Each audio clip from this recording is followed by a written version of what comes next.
आप सुन रहे हैं आज तक रेडियो।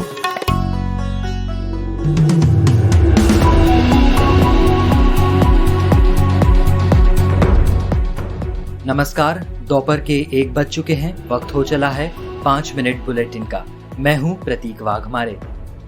पिछले 24 घंटों में देश में कोरोना के अब तक के सबसे ज्यादा 95,000 नए केसेस सामने आए हैं। इसके अलावा 1,000 से ज्यादा लोगों की मौत हुई है।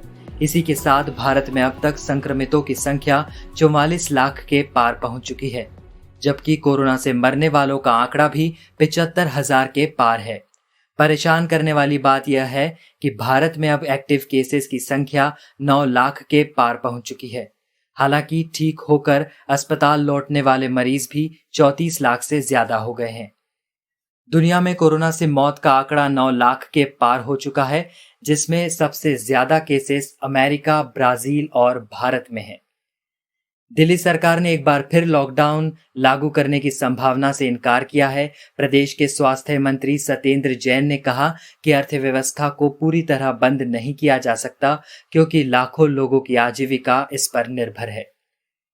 दिल्ली में कोरोना के बढ़ते मामलों के बीच यहां बिना मास्क सड़कों पर निकलने वाले या सड़कों पर थूकने वालों के चालान अब दिल्ली ट्रैफिक पुलिस नहीं काटेगी, बल्कि इसके लिए हर थाने में एक विशेष टीम होगी जो अलग अलग इलाकों में प्रतिदिन सुबह 10 बजे से शाम 6 बजे तक तैनात रहेगी और नियमों का उल्लंघन करने वालों पर कार्रवाई करेगी।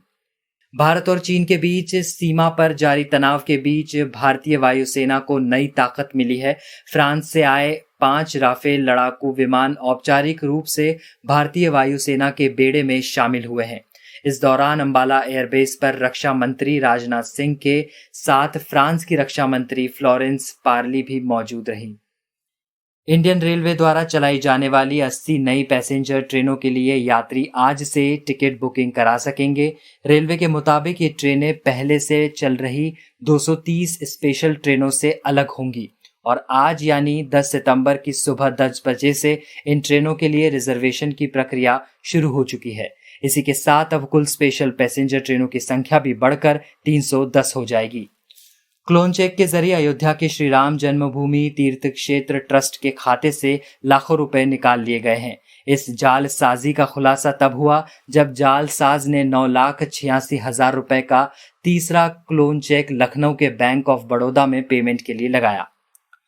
तेल विपणन कंपनियों ने करीब 6 महीने के बाद पेट्रोल की कीमत घटाई है। डीजल के दाम में भी कटौती की गई है। देश की सबसे बड़ी तेल विपणन कंपनी इंडियन ऑयल कॉरपोरेशन के अनुसार राष्ट्रीय राजधानी दिल्ली में पेट्रोल का मूल्य 9 पैसे कम होकर आज 81.99 रुपए प्रति लीटर रह गया। मुंबई में भी इसकी कीमत 9 पैसे घटकर 88.64 रुपए प्रति लीटर पर आ गई है। कोलकाता और चेन्नई में इसके दाम में 8 पैसे की कटौती की गई। कोलकाता में 1 लीटर पेट्रोल आज 83.49 रुपए का और चेन्नई में 84.96 रुपए का बिका। संयुक्त राष्ट्र के महासचिव एंटोनियो गुटेरेस ने स्कूलों और विश्वविद्यालय समेत अन्य शैक्षणिक संस्थानों पर हो रहे हमलों को रोकने के लिए विश्व समुदाय से इस दिशा में प्रयास करने की अपील की है। गुटेरेस ने शैक्षणिक संस्थानों को हमलों से बचाने के अंतर्राष्ट्रीय दिवस के अवसर पर आयोजित एक वर्चुअल कार्यक्रम में कहा, स्कूलों और विश्वविद्यालयों को सुरक्षित स्थान माना जाता है जहां बच्चे और युवा जाकर सीखते हैं और अपना मानसिक तथा बौद्धिक विकास करने के अलावा सशक्त भी होते हैं। कंगना रनौत को लेकर शिवसेना घिर गई है। गठबंधन में ही अब उसे सहयोग नहीं मिल रहा है। एनसीपी प्रमुख शरद पवार ने बीएमसी की कार्रवाई को गैर जरूरी बताया। उन्होंने कहा कि बीएमसी की कार्रवाई ने कंगना को अनावश्यक बोलने का मौका दिया है। पूर्व नंबर 1 और 6 बार की चैंपियन सेरेना विलियम्स का यूएस ओपन में शानदार खेल जारी है।